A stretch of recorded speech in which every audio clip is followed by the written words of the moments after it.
Good morning and welcome to SUNUP. I'm Clinton Griffiths. A hot, dry week has harvesters wrapping up in the state, and while traditionally wheat has been the crop under the microscope, canola is gaining acres and getting noticed.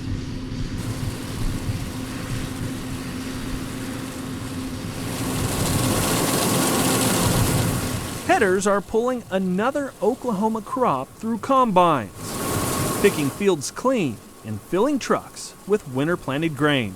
Before the rain, it was, going better than now, but this ground here is not quite as gummy as where we were before.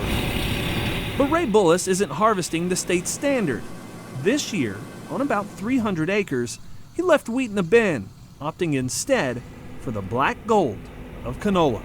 Of course, we've planted it to start with to kind of clean the ground up. We had farrow rye and cheat and different problems and needed a rotation, so that's why we planted it to start with. But it's getting to the point now where it's more of a profitable crop than wheat, so we're maybe raising it more as a main crop.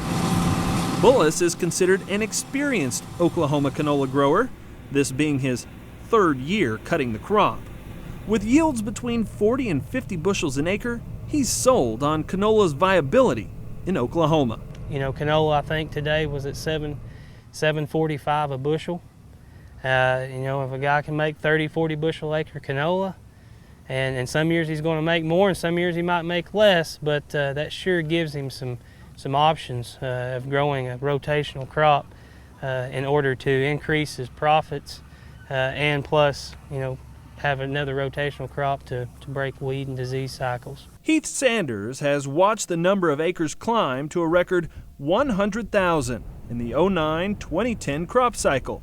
Experts think it could double or even triple next year. Everyone's attitudes, if you go back a few years ago, they were like a little skeptical. What they're seeing this year, yes, we're going to try some. We're going to increase our acres. And so we've got, it's just, they're watching other guys do it, and they're like, we've got to start trying. There's a lot of interest. There really is. There's an awful lot of interest in it this year. So I called and booked my seed this morning, really. Canola seed is already in high demand across the state, and with Canada struggling to get its crop planted in wet, soggy fields, prices for next year's canola could be even better. Current estimates are predicting between 2 and 3 million fewer acres of Canadian canola due to unseasonably heavy rains over the western prairies. Back in Oklahoma, producers are still learning how to grow and harvest a good crop.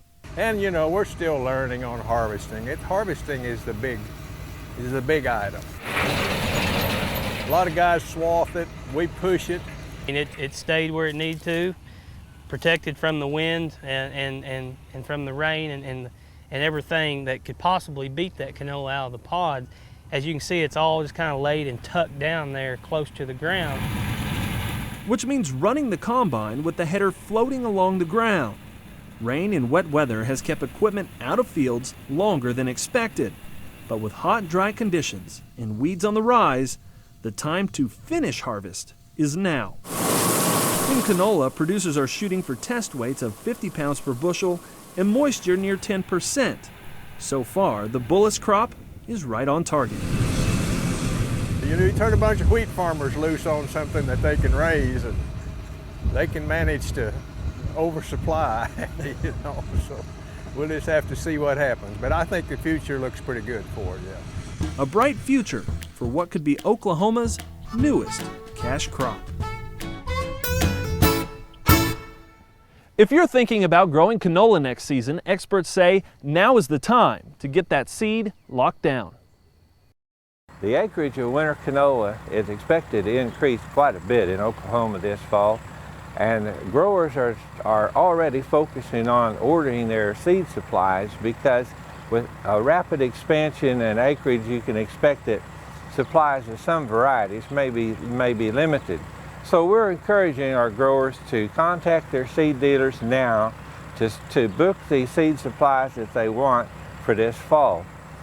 With canola seed that is traded seed, either hybrid, Roundup Ready, they won't be able to save seed, and we don't encourage that.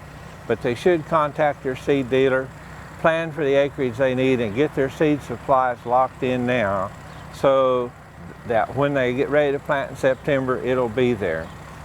The worst thing would be to wait and put off making a decision until the last minute and then try to go get some seed, because at that point, the seed supplies may be pretty well gone.